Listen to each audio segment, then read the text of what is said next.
Well, if the halls of the Wilkinson Road Jail could talk, they would have some interesting tales to tell, we're sure. It was built 100 years ago this week in history, and while it has undergone renovations and expansion over the years, its front door is much the same as it has been for a century.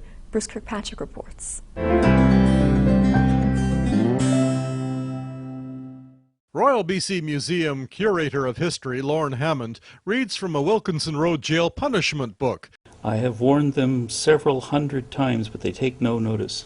The year 1914. For whistling and singing, 5 days yard time. Crime a century ago. So a lot of these are robbery, assault, aiding and abetting prostitution. The Wilkinson Road Jail, now the Vancouver Island Regional Correctional Centre, has housed inmates for 100 years, with a view to rehabilitation and rebuilding their lives. These are stories that are often not told. These are public servants working for the good of society, and you probably only hear about them when there's something that's not going right. The jail, with its octagonal towers, has a distinctly Tudor appearance. It's the oldest operating facility on Vancouver Island.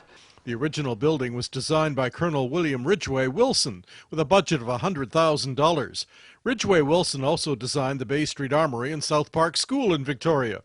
It was a time when the first Wilkinson Road warden, John Munro, enjoyed the grounds with his family, and others too were attracted to the buildings and grounds of Wilkinson Road Jail.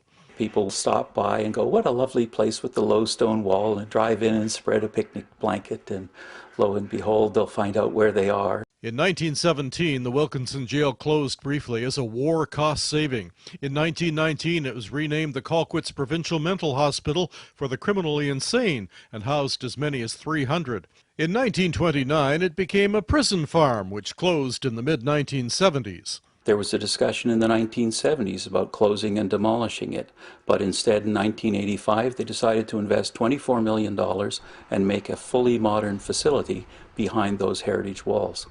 There was at least one execution at the Wilkinson Road facility. Robert Sooty, death, to be hanged January 5th, 1915. He was executed at 8:30 a.m. as directed by law.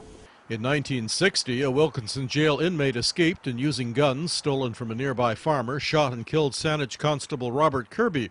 A hostage-taking in 1977 ended peacefully.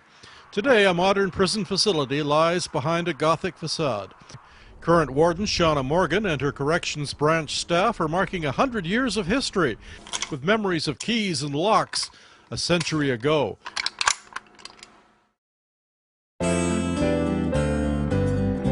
This Week in History, brought to you by the Royal BC Museum, bringing British Columbia's stories together.